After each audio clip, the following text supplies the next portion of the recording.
Welcome. It's an honor to be here. It's an honor to stand here with Beverly. Yeah, she's really like we start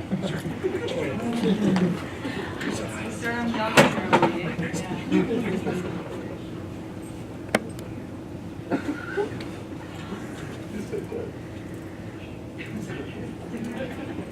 So the footage you saw when you came in, just quick show of hands, who actually went out to Standing Rock from this audience? So, for those of you who didn't, that sound of that helicopter lives with each of us through our dreams every night. I haven't gotten the sound of that helicopter out of my head yet. Because that was part of what they were trying to do, was they had bright lights on the camp and a helicopter. So that was one of the sounds that's familiar to warfare.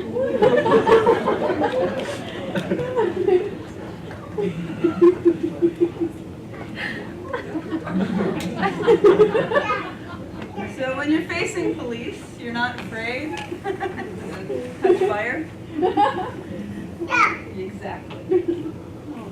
And one of the reasons why we wanted to show you that before showing you Awake. Awake is a very powerful film, and it's a perspective of the people who made the film. And the medicine wheel ceremony that we got to participate in was quite powerful, because I don't know if you got to hear when our Indigenous brother got up there and spoke, and he thanked President Trump for getting us all together. We're no longer silos. It's no longer just going to be Black Lives Matter fighting, or Indigenous rights movements fighting, or environmental justice fighting. We have to get it together. We are at the time of the mending of the hoop. Wait, I'm saying. And so this is really what intersectionality is about in all the movements. It's not, placating, oh, I can't discuss racism right now because I'm busy, I gotta go save this river. Or I can't discuss, environmentalism right now because, I'm having to fight for this. It's all the same fight. We're living on occupied territory in colonized times, and so it's all the same fight. And so I want you to be thinking about that when you are witnessing this film, because one of the things I enjoy about this film is it brings home how we had to bring our elder circle and our youth circle. Yeah, we're getting ready. She's like, and so I want you to pay attention to that and be looking for that. Look for the intersectionality of the different movements. Look for how the way of life of spirituality was woven in. Because this is what went to the front lines. And then this woman, I watched this woman sage North Carolina Sheriff's Office. The people. I watched her sage dudes fully in combat gear. This is our weapon of mass construction. Okay. Whoa. Yeah, we're gonna burn it down. I know Mama posted burn it down after Trump said his thing, but how all right, let's light some sage. Ready? Yeah. Oh.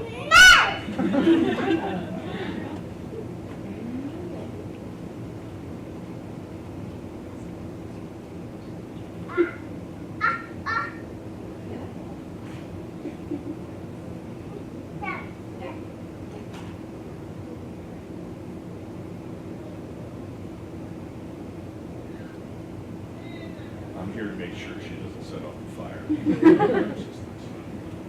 The Lakota don't believe you can.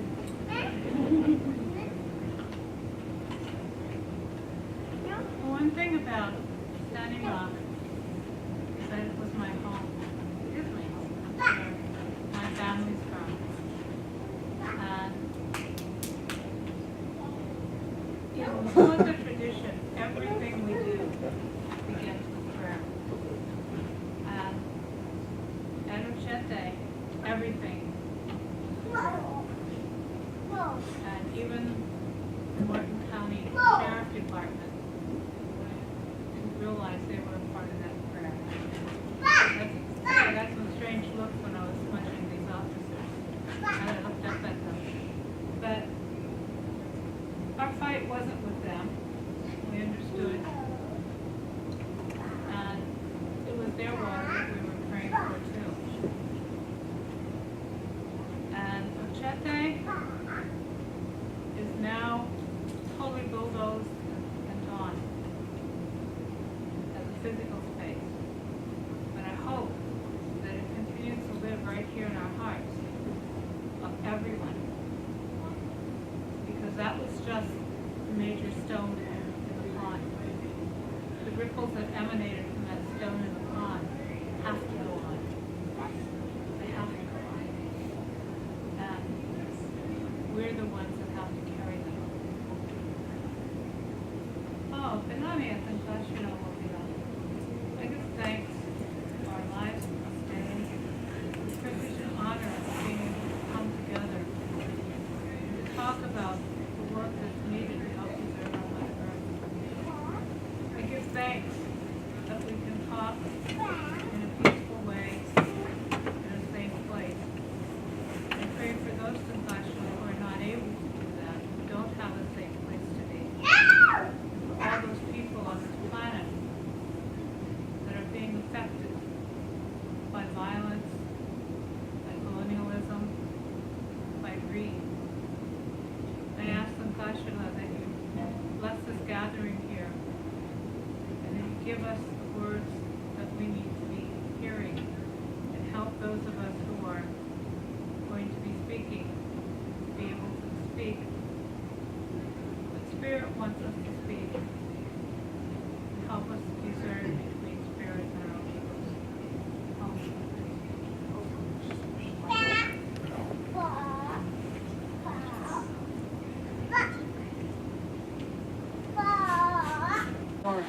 My background, my people are Eastern Band Cherokee who hid in the mountains during the Trail of Tears.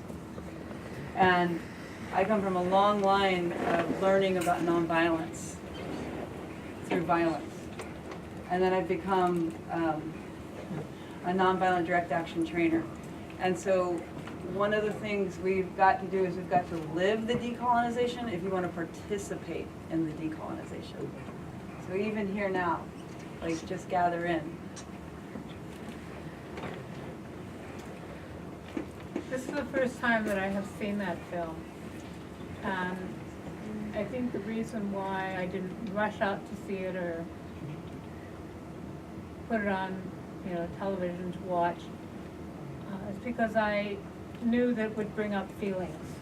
I knew it would bring up a lot of memories. I knew that it would be a big trigger. When they talk about, PTSD, like the woman said, you don't really understand it until it happens to you. And it was real difficult for me to sit there through some of it and watch it. But what's even more difficult for me is to look around and see so many people who have slipped back into apathy, who have come back to their homes and not even looked out their door and realized that these black snakes are going in all over this country, even as we speak. Somewhere on this continent, they're preparing to put in more pipelines. And it's not just transporting these chemicals through this continent, it's where are they getting these from? They're taking the blood out of our Mother Earth. They're taking all this matter and liquid out of the earth, so what does that leave?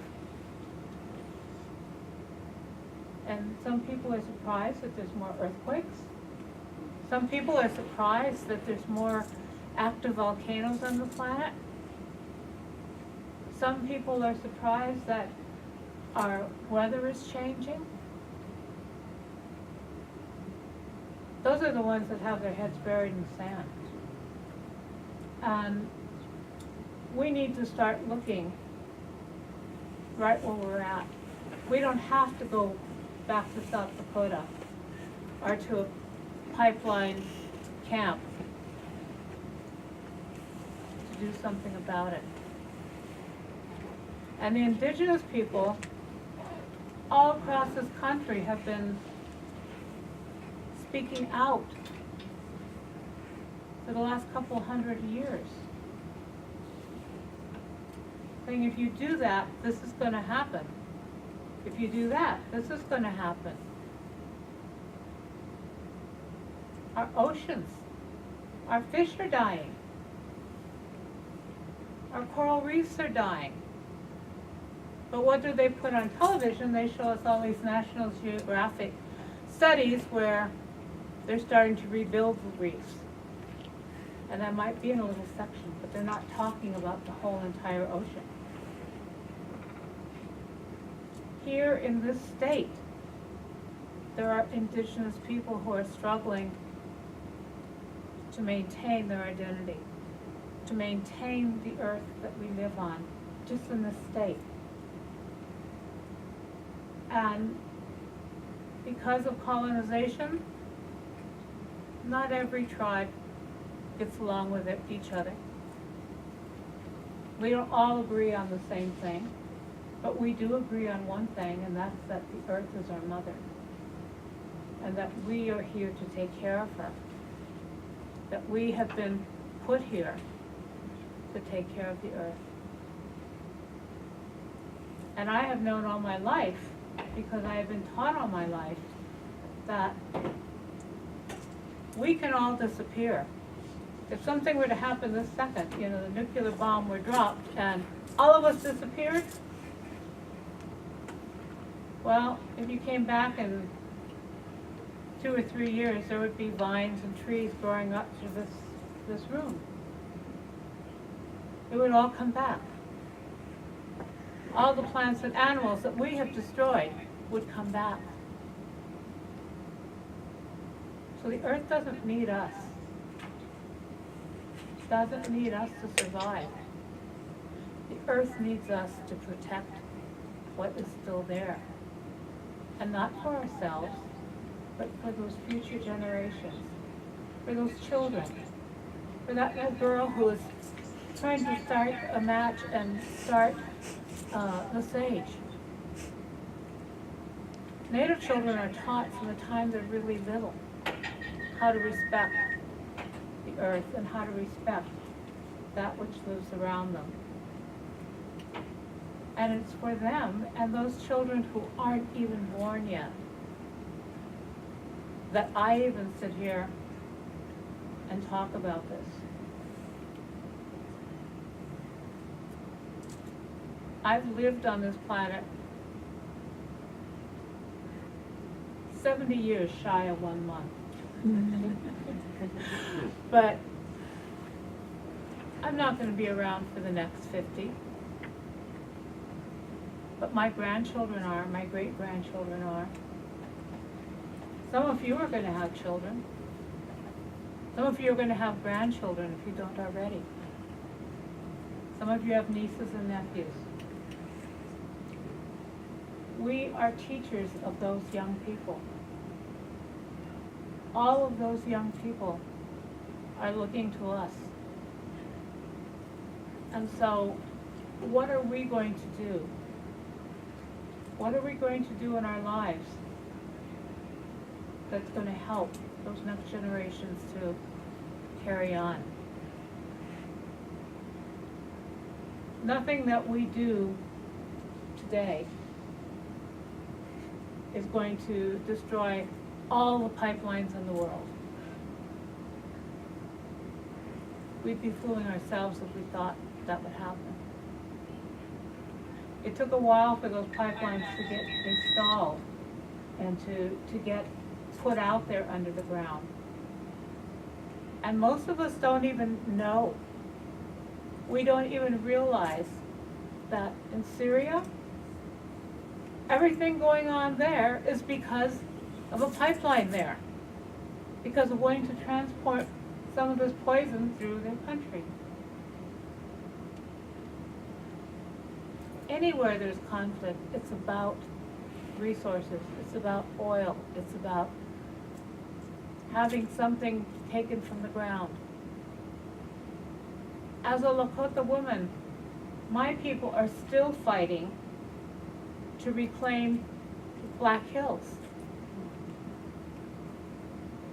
You know, and so what does our government do? They went and they carved 3 or 4, how many presidents, I can never remember, up there in the side of the hill, and every single one of them did something during their presidency to try to wipe Native people off the face of the earth.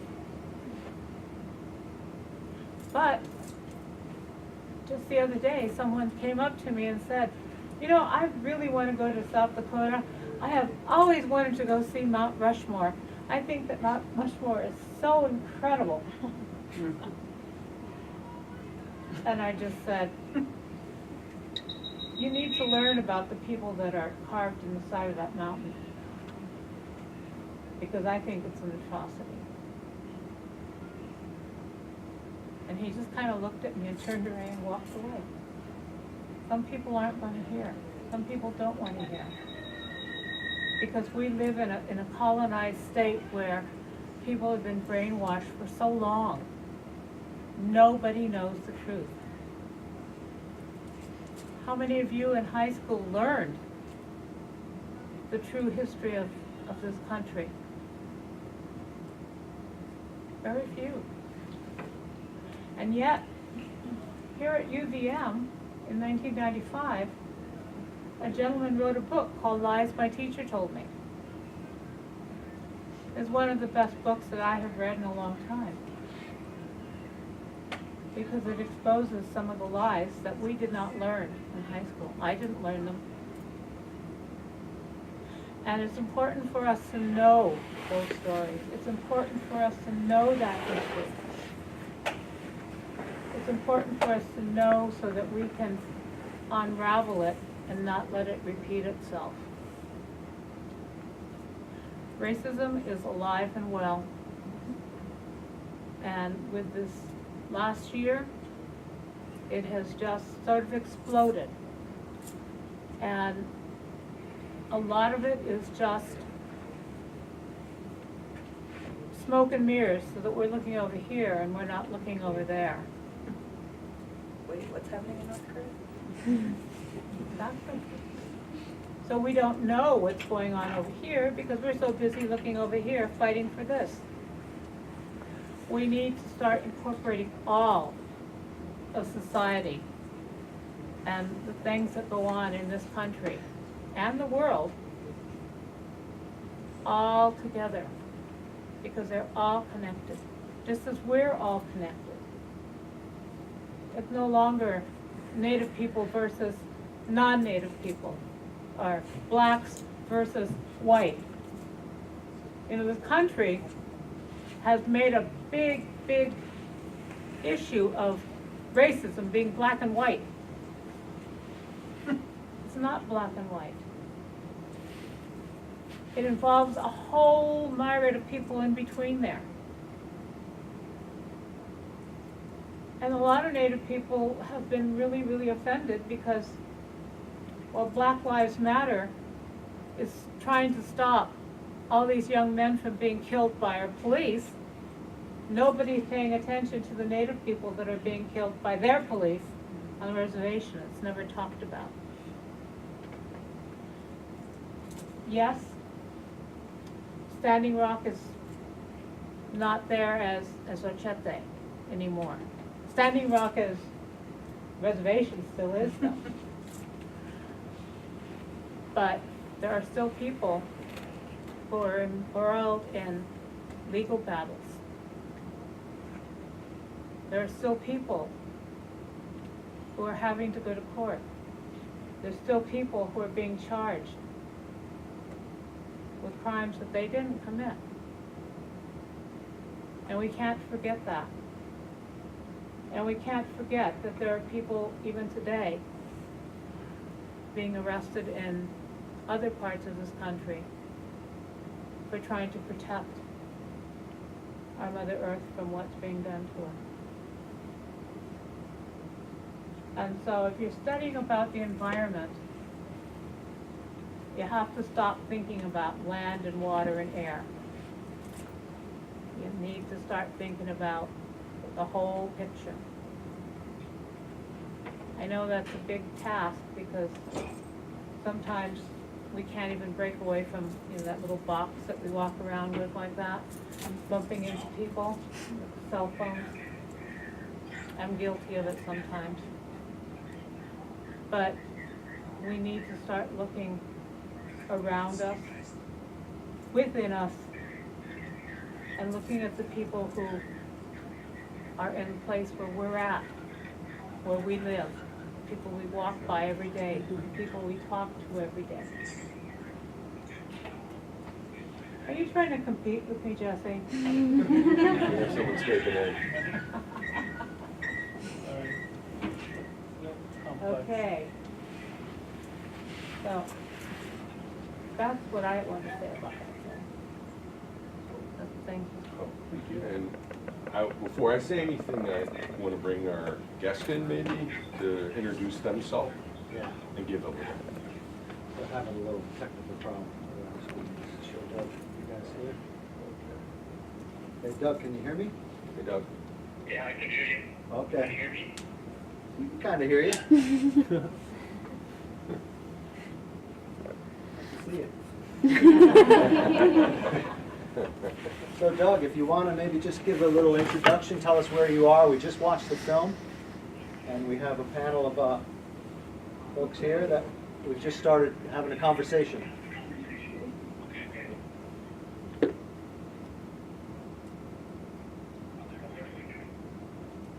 Good. Can't hear you. It's like, can you plug this one? Okay. Can you put this one? Yeah.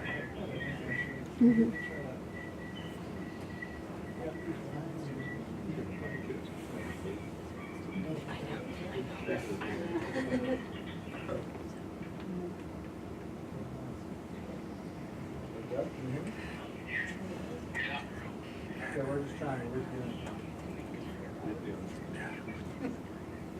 Maybe while they're working on that. Yeah, are there any questions that anybody has? Yeah, I'm curious what questions or what touched you, what rose in you, what witnessing.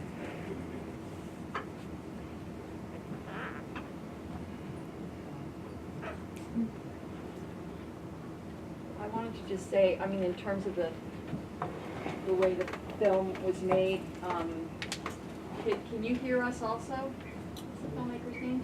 Doug. Doug, can you hear us, or? No. That's what they're working on now. Yeah. Okay, we can pass this around. Yeah. Doug, can you hear me? Okay, my name is Lucy. Thank you for your part of the film. So, what came across for me, I was not in Standing Rock, was courage and a lot of beautiful moments and the power of the end scenes of how this is spreading all over the world, and that energizes me in a really big way.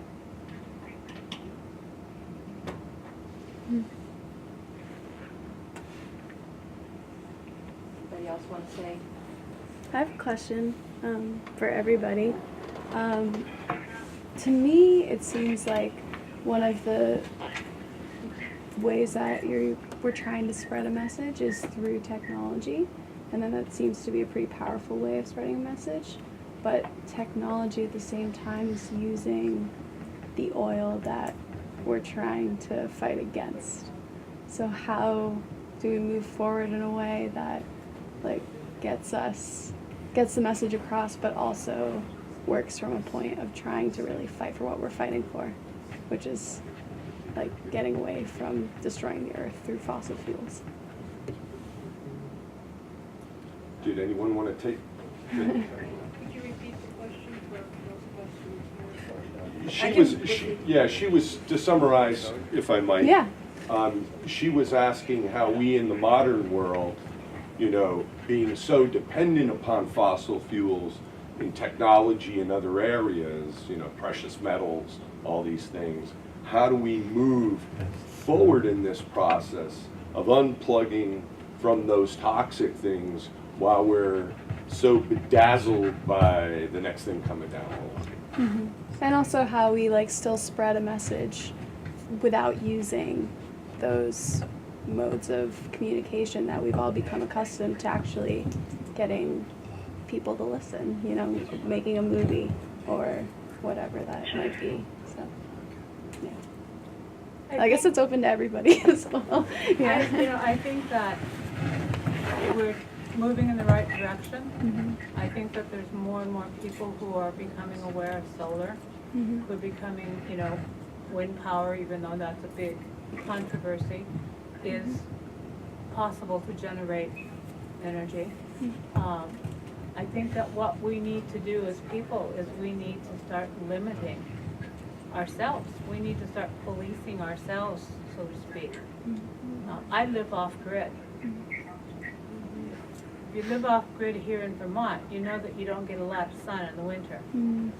So we have to have a generator backup. I have a constant battle with my partner because my partner is a techie. And I'm constantly unplugging and we don't need that gadget. No, we don't need that gadget. And it's a struggle. It's a struggle. And I don't think that I'll solve it in my lifetime, but I know that my daughter and my granddaughter and my great-granddaughters are going to go a lot further with it than I am. We didn't get to this point on the earth overnight, in one generation. It's going to take a while for us to undo what we have done. And the way that I have always spread information is one person at a time. I have a book that I wrote, and it's called One Beat at a Time. And it's because in my life I found that it was more effective to talk to one person at a time. And that person would talk to another person. And that person talks to another person. And that's the best that I can do. And that's something that we all can do. We can all talk to one person at a time. One of the great things about Ochete Sakoi was that there was one camp there that was a two-spirit camp. It was LGBT, QIA, HIV. It goes on and on. I never know all the letters, but that was established. And in ceremony, we were welcomed back into the tribe. We were welcomed back into that circle. And that's historic. And one of the women that you saw in the film, singing so often, was a young woman who is from Pine Ridge, who is a two-spirit woman, and who I'm proud to call a daughter of mine, and she has adopted me as her mother. Still continues to this day. Matter of fact, as we're sitting here, she's in Portland doing the same thing at a showing of a wig. And it makes me feel really, really warm inside, because I know that if I were to just keel over here and die, the message is still going on. Oh, you couldn't hold me.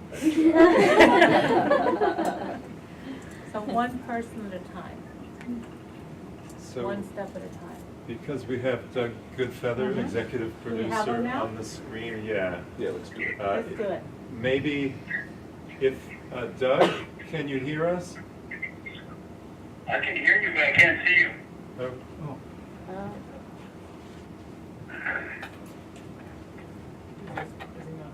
You're not seeing that, Doug? You have to you're not step out. seeing us? No, can you see me? Oh, yeah. We can see you, yeah.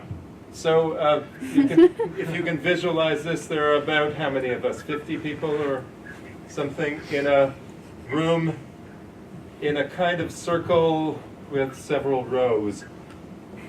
And we've been talking about the film that we've seen. Beverly Little Thunder has just been talking about her connection to that land and everything that was in the film. And we've started having some questions. I guess a couple of questions came up.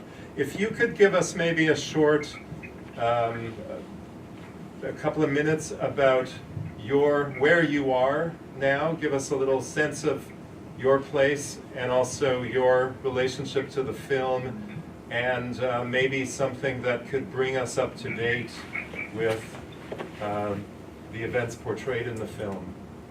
That would be helpful, and then if there are any questions to you while you're here, we could take them and then have some more conversation.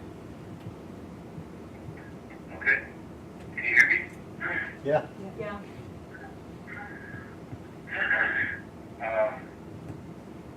Well, right now the film is traveling. Oh, there, I can see you guys now.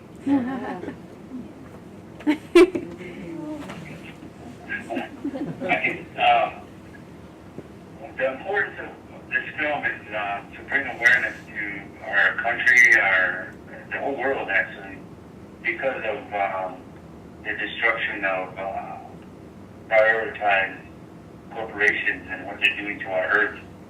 And so we want to bring awareness, and the fight right now is mainly in court. But at the same time, there's different front lines all over the country going on. You know, it's 9/3. There's a fight in Texas. There's different fights all over the country. Right now, Standing Rock is still in the midst of battle in the court, and so that's where we're standing so far. So what we're trying to do is pinpoint a lot of places that we can bring this film to before a lot of things happen, maybe even before a front line begins. And so we want to be able to bring this film there and bring awareness to that area. And so if we even think of because we're working against some very sneaky snakes, and so they're vicious, and corporations are very vicious and they're sneaky, and so they set up things out of the blue in different places. Do you hear me? Yes. Yes? Yes. Did I lose connection? Nope. No. No, we took away We got us you. and got you. We still got you. You can't see us. All you can He can't see us. Okay. There. There. Okay. Can you see me? see. Yeah. Yeah. Yes. Okay. Is my forehead shining? Yes, it is.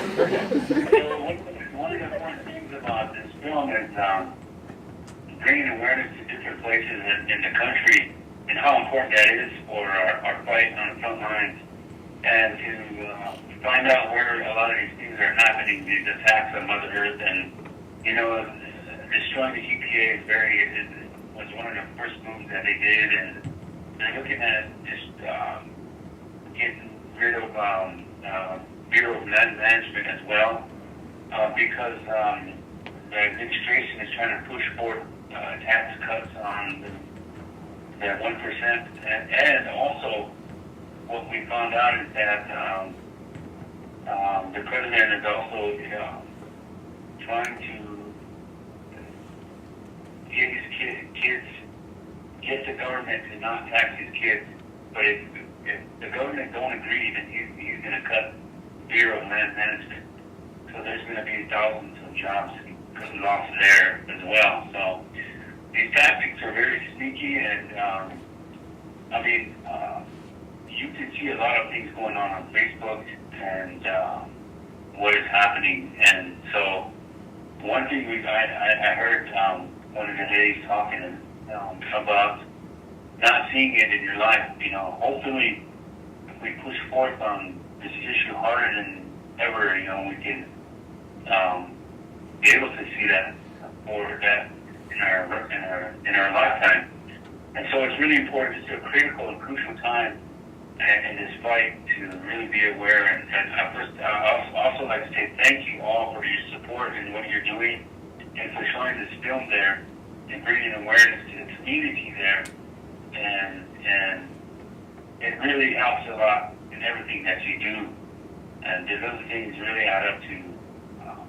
We created a big a tidal wave when we began from the little things in life. So I'd like to say thank you for your support. I appreciate that so much. And so a lot of the fight that happened in Standing Rock was, so I'm originally from Standing Rock. I met Josh Fox there. We created a real good relationship. And from my point of view, from where my fight was, it's more of a spiritual battle, but also at the front lines and supporting the people and bringing supplies there and trying to support it in that way.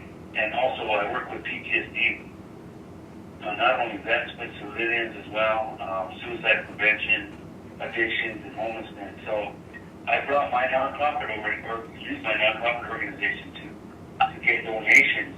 Mainly it wasn't money, it was more supplies that I was able to get there, and to support Standing Rock in that way, and the spiritual aspect and helping people cope with PTSD that's happening right now with a lot of activists that were there at the front lines.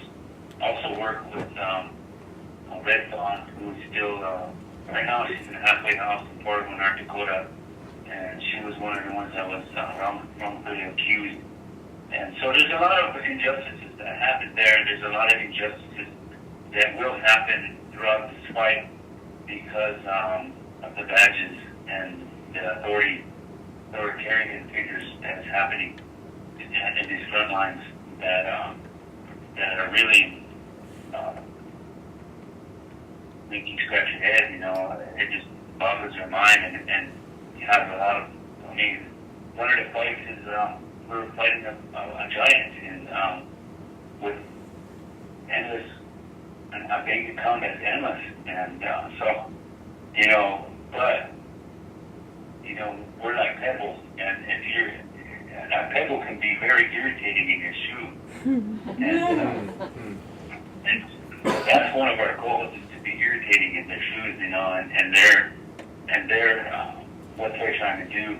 So, we need to start moving and figuring ways out. And I heard one of the ladies talk about that she was living off the grid. I know that's, I grew up that way. It was a normal life for me on the reservation in Standing Rock in the village. So it was normal to us. And so when you get used to electricity and we normalize ourselves with that kind of environment, we get used to it and we get spoiled. And we have all these luxuries, and it's hard to get rid of. So that's what they use against us a lot. And so one of the things that we have to learn is to learn how to change our environment of clean energy. And because fossil fuels they don't belong up here. They belong where they're supposed to belong, not extracted and used them for. But I live in Meade, Colorado. I'm in a fracking alley here between Denver and Fort Collins, and so there's fracking wells all over this place. I can't even drink the water here because it's poisonous. I mean, I get sick if I drink it, so I have to buy my water. So that is what we live with here, because here the policies that are made by the government. The governor, they call him fracking looper here, and so he made it, and he outlawed people to ban fracking. So, fracking wells are going up constantly, and Victor knows about that. I mean, he knows this area too, so, it's a terrible sight, and it's a sad thing, because our children are end up cleaning up this mess, and they're getting our grandchildren, and so on and so forth. It's really sad and terrible.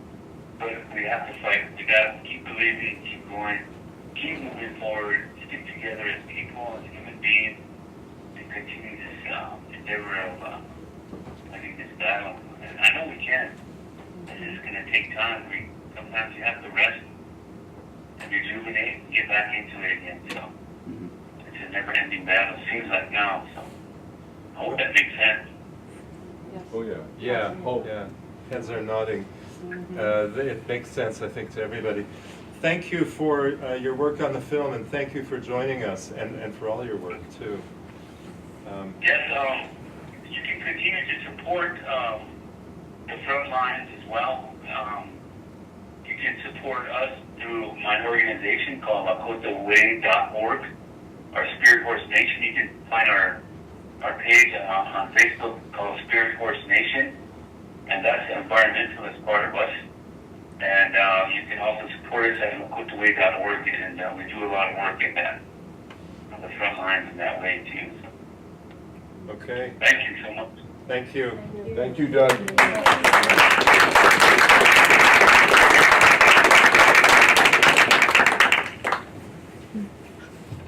Yes, so yeah, maybe we'll look at technological piece. All right, Doug, thank you so much, man. Sorry about the technical confusion. It's good to see you. Okay, we'll talk to you soon. Bye. I think So, why don't I chime in a little bit here then? My name's Arthur Blackhawk.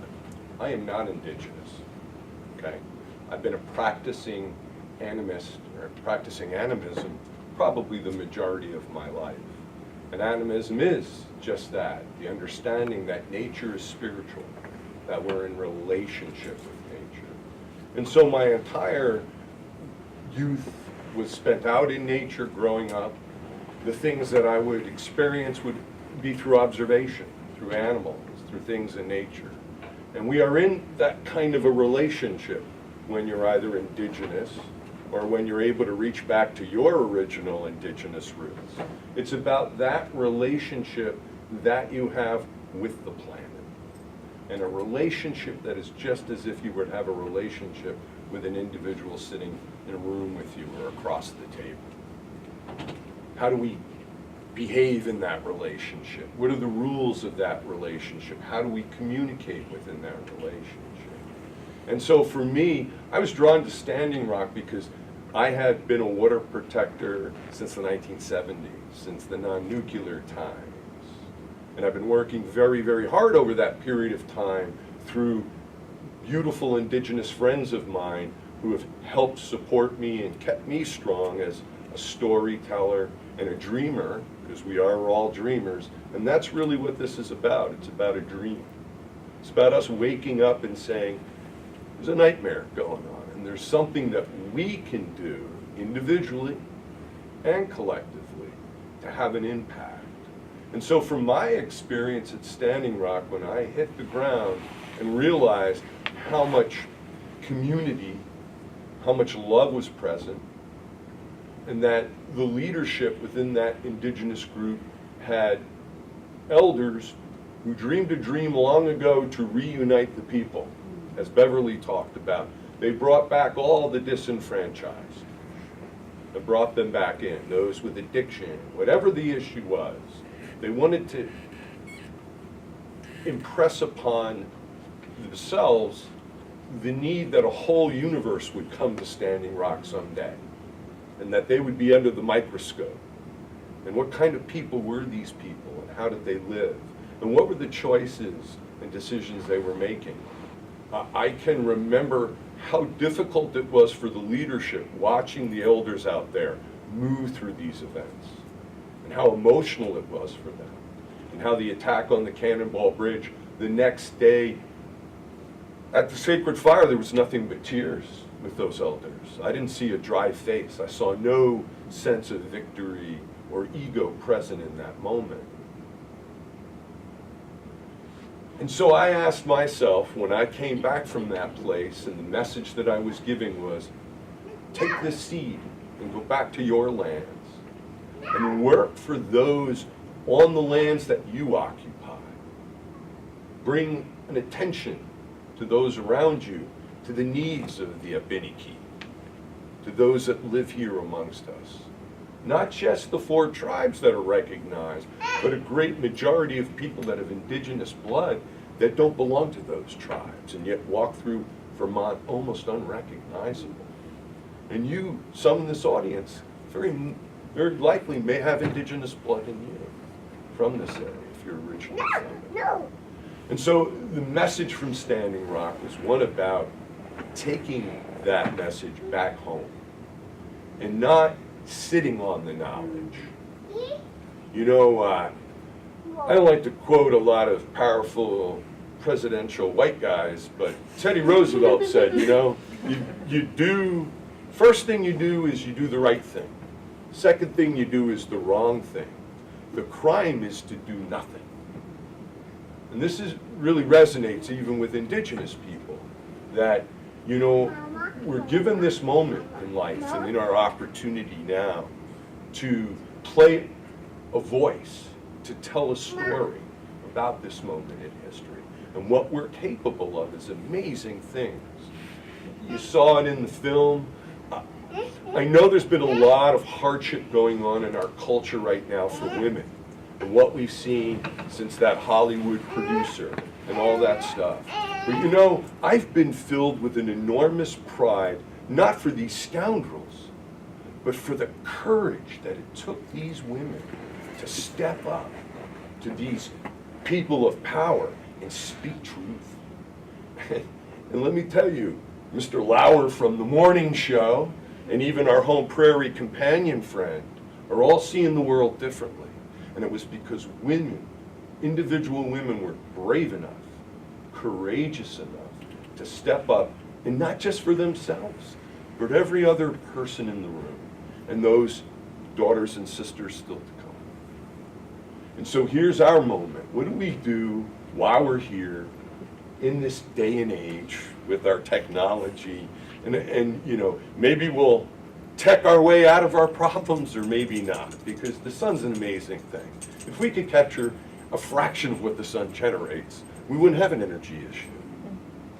But it is about bringing down a corrupt system, a colonial system that has lied to us and indoctrinated us into the belief that there is some sort of a superiority of one over another, when that doesn't exist at all. We share this place. I bring her everywhere I go, and she's an ally. She has as much right to clean water, clean air, and a clean place to live. I'd bring mine, but mine's 140 pounds. Harder to lift. And so I won't rattle on. It's not a sermon. I had a minute during the film where I think PTSD is real. I started crying because it reminded me not so much of the pain, but of the courage I saw present every day and in every moment in little ways. And it was the courage of people who would be standing at a water ceremony in the morning and look at the grandmother next to him performing the ceremony without gloves on at freezing temperature, and removing your gloves and saying, "Sister, take these."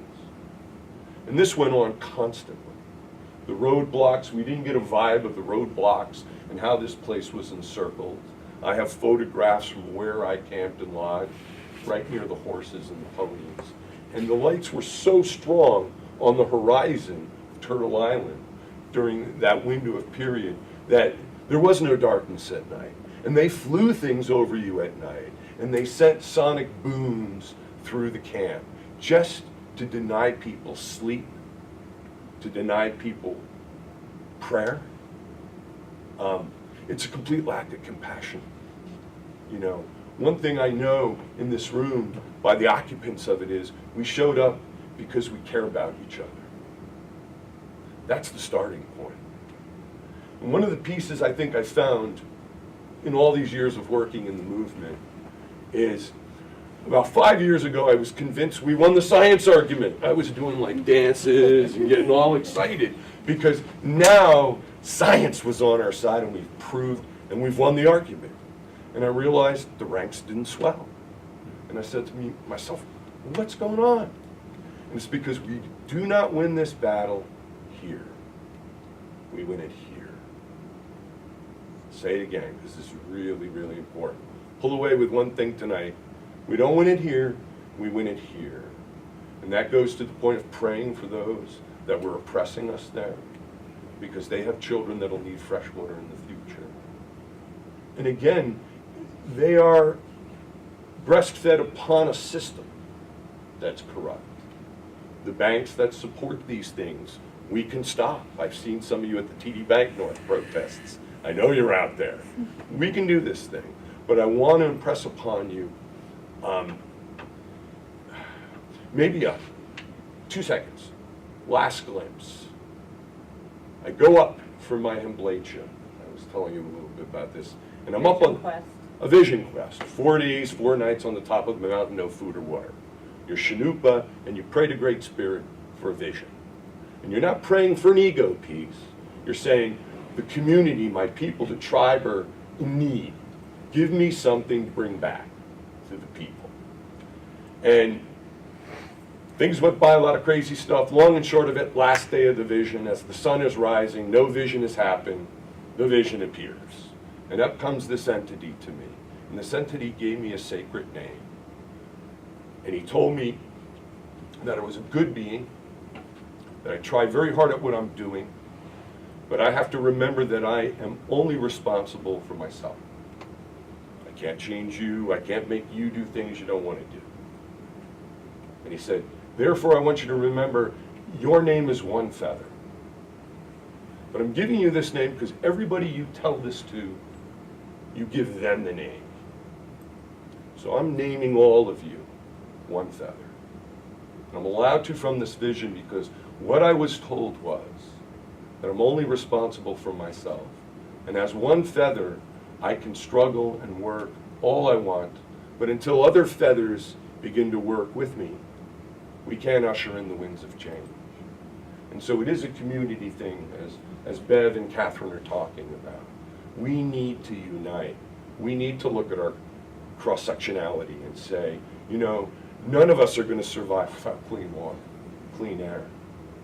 The basic gifts that aren't owned by corporations, right? These are inherent to us, loaned to us. And the job, what we do with it really tells our story. So I ask you, find that space in your heart, figure out how you can use your feather and fly. Bring in those winds of change.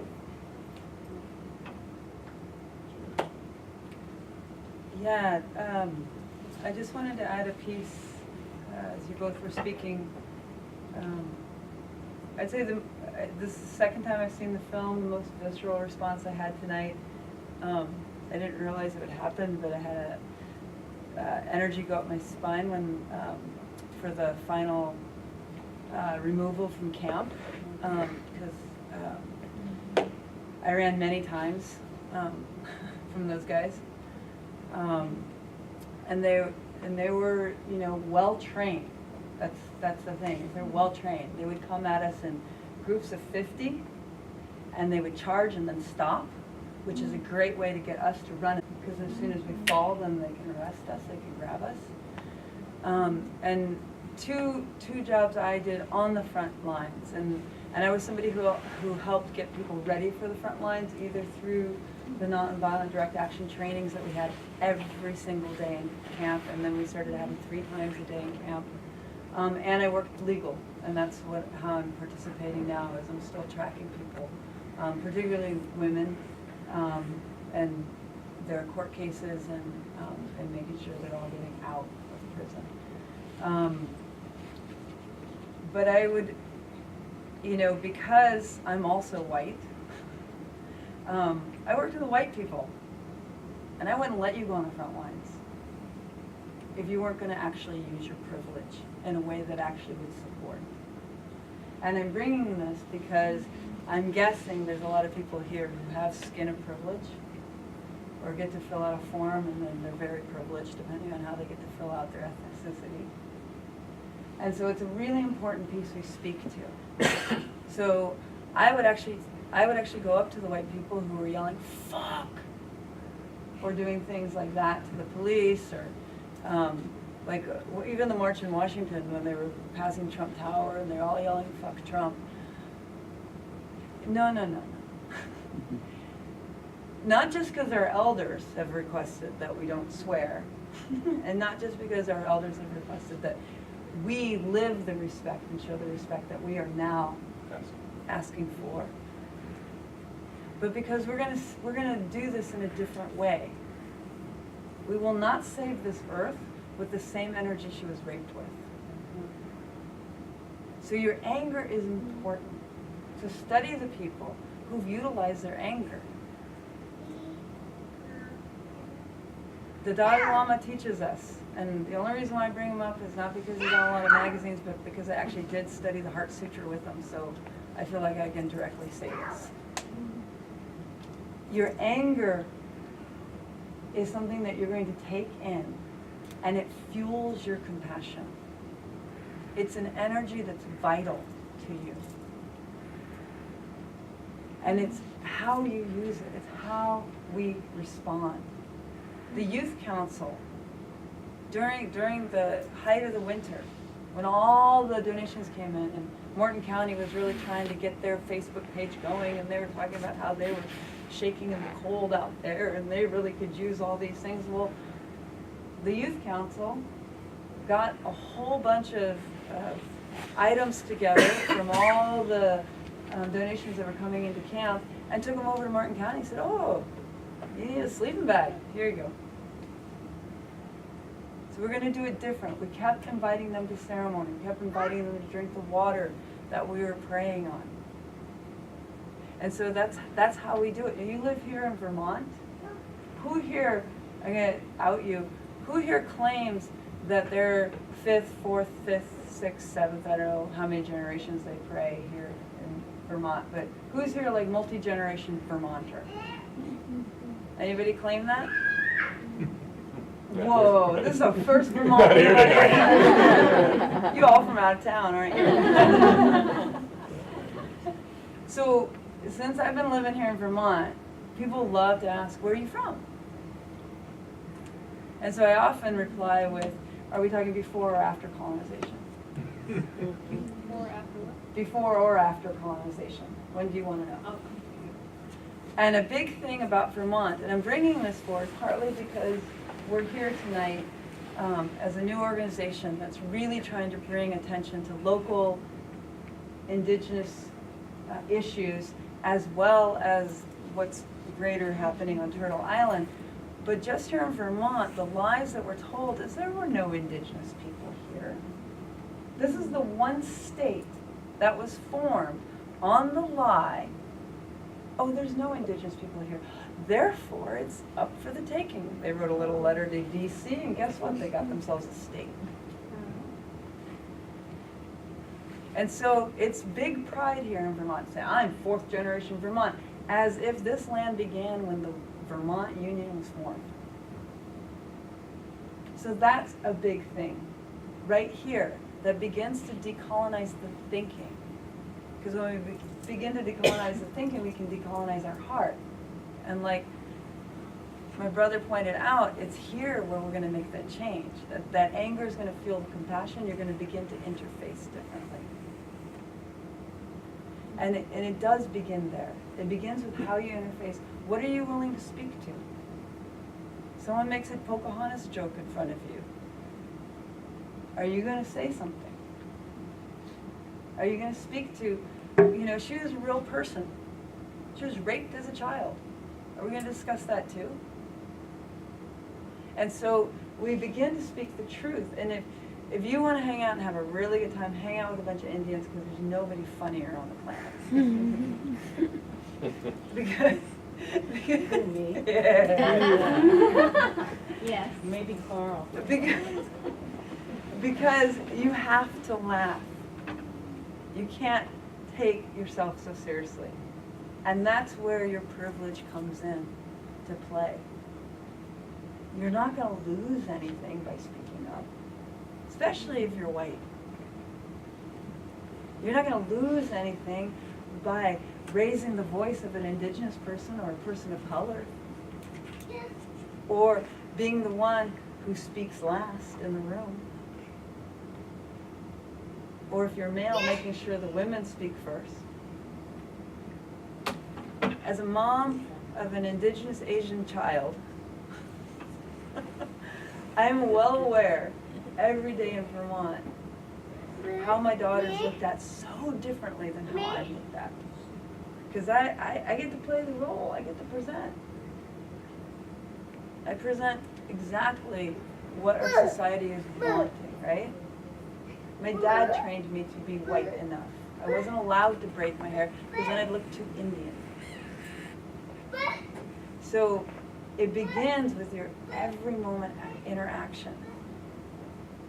And that's the front lines. The front lines is every conversation you have. Every conversation you have. And it builds from there. And that's the thing I wanted you to experience with the first two videos that we showed as you walked in, was the intensity and what we couldn't film, which is really amazing because of like how the gentleman spoke in the film about digital awareness. We didn't film inside the camp. We didn't film the ceremonies. But the way we lived is the way we want to live. And what was fun for me and really amazing, and when I got back, one of the things I went through was how bad I missed camp. And I'm not afraid to say that. And it, not because I want this whole war to take place. We didn't ask for the war, but it arrived, and I'm saying, okay. But it was home. It's how I grew up. I was told by my elders that the last argument for oil would be on Lakota land. And I'm really hoping that's true. And we have the power to make this the last argument. I was also told that the ones who are standing and singing at the top of the mountain, they'll be the ones who make it. And I hope you felt something every time you heard a song or a drum in the movie. Because that's where we'll be. So, okay, here's your test, because I'm also an educator. What was the first thing at the top of the list at the end of the movie that you're supposed to go do? Pray more. Good class. Summa cum laude class. So what is Wabanawin? Our organization that we've come to create. Wabanawin is a multicultural organization, okay? And we're dedicated to elevating this awareness of local indigenous people, the culture, their values, the respect that's needed. You know, this is a group of individual people that went through unspeakable hardship and tragedy. Eugenics was started at this university, and it was used against those indigenous people here in the state. And so the final solution that was embraced by Nazis and Hitler was fermented here in Vermont.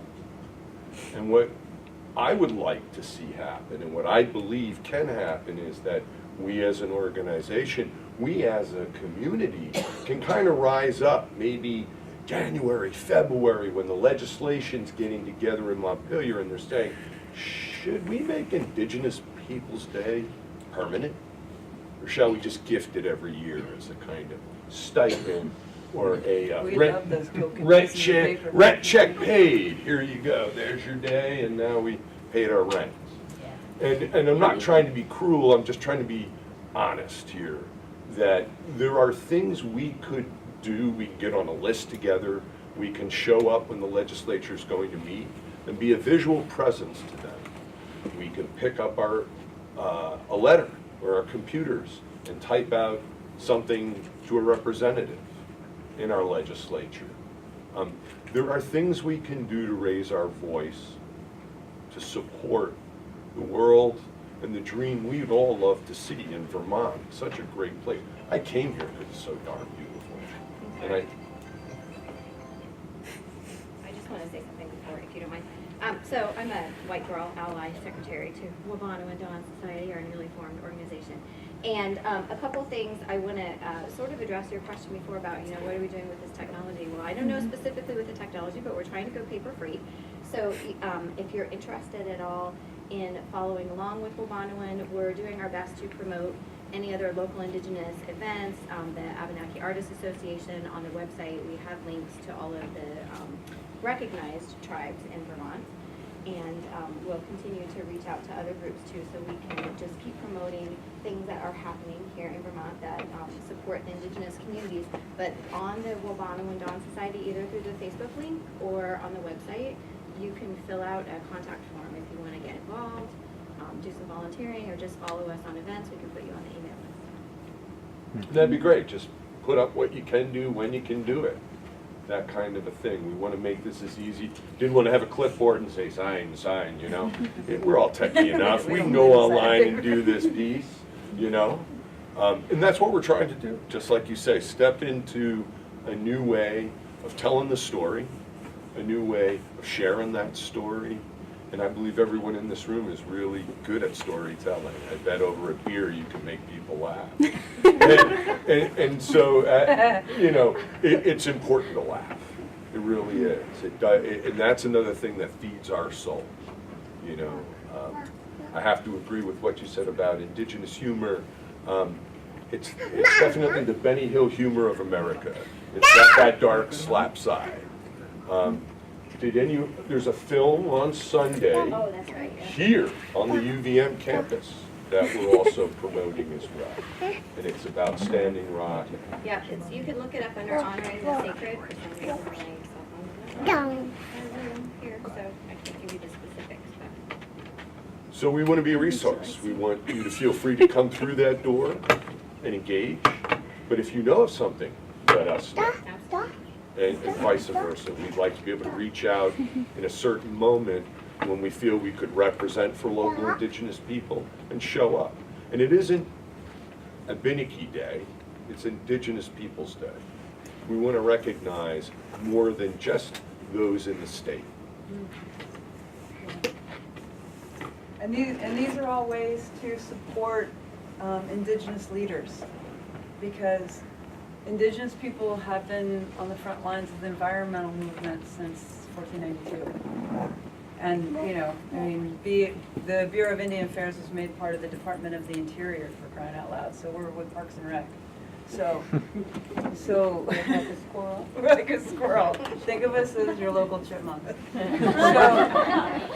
So it's important that you think, you know, you heard Doug mention the amount of money the corporations have.